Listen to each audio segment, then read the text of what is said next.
Slide the battery compartment cover from right to left to open the Smart Universal Wind Sensor.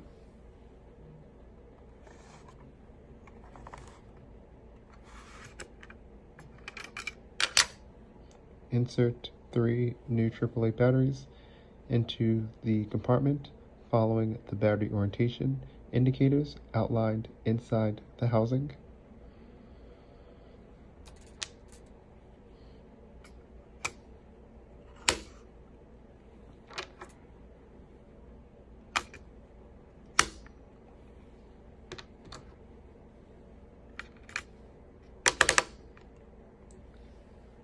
Slide the battery compartment cover from left to right to close the Smart Universal Wind Sensor.